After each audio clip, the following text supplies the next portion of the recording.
নমস্কার। মুক্ত কণ্ঠের পক্ষ থেকে আপনার কথা নিয়ে আমি আশিস বসু। হাবড়ায় যেন নতুন ধ্রুবতারার সন্ধান পাওয়া গেছে। হ্যাঁ, বাস্তব কথা বলছি। অতীতে আমরা দেখেছি কোন এমএলএ মহাশয় কোন খবর পেলে, কোন জায়গায় যেতে গেলে, কোন বিষয়ে কিছু জানাতে গেলে তিনি তার চামচা বেচাদের পাঠিয়ে দিতেন। আজ একটা অবাক জিনিস দেখছি, সত্যি নতুন প্রথা। দেবদাস মন্ডল মহাশয় নিজে সশরীরে উপস্থিত হয়ে যাচ্ছে। যেখানে দুর্নীতি সেখানে দেবদাস মন্ডল। কিভাবে খবর পাচ্ছেন, কে খবর দিচ্ছেন, কিছুই জানেন।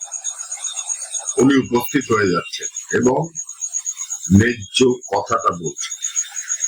ধরুন না হাবড়া হসপিটালের কথা, যেখানে সুপার দীর্ঘদিন ধরে নিজের স্বেচ্ছাচারিতা চালিয়ে গেছে, বাঘের মতন গর্জে উঠেছেন আমাদের হাবড়ার প্রতিনিধি দেবদাস মন্ডল মহাশয়। খুব ভালো লাগছে। এই দীর্ঘদিনের জীবনে আমি এমন একজন নেতাকে দেখলাম যিনি সশরীরে উপস্থিত হয়ে সাধারণ নাগরিকের যে কোনো ধরনের প্রয়োজনে সবার আগে নির্দ্বিধায়, কোনো প্রতিনিধি পাঠিয়ে নয়, সরাসরি নিজে উপস্থিত হচ্ছে। খুব ভালো লাগছে, গর্ববোধ করছি। ভারতীয় জনতা পার্টির এই প্রতিনিধি আমাদের মনে আশা জাগিয়েছে। উনি যেভাবে পরিশ্রম করছেন, যেভাবে ছুটছেন মানুষের জনগণের প্রয়োজন, সত্যিই ভালো লাগছে। উনি সুস্থ থাকুন, ভালো থাকুন, আর এইভাবেই হাবড়ার মানুষের পাশে উনি থাকুন, এটাই চাই। আশা করব আপনারাও হাবড়াবাসী সবাই উনাকে সমর্থন করবেন। উনি প্রতিটি ক্ষেত্রে প্রতিটি অন্যায়ের বিরুদ্ধে রুখে দাঁড়াচ্ছেন। যেখানে অতীতে আমরা সশরীরে কোনো এমএলএ কে উপস্থিত হতে দেখিনি, তাদের দেখেছি নিজের প্রয়োজনে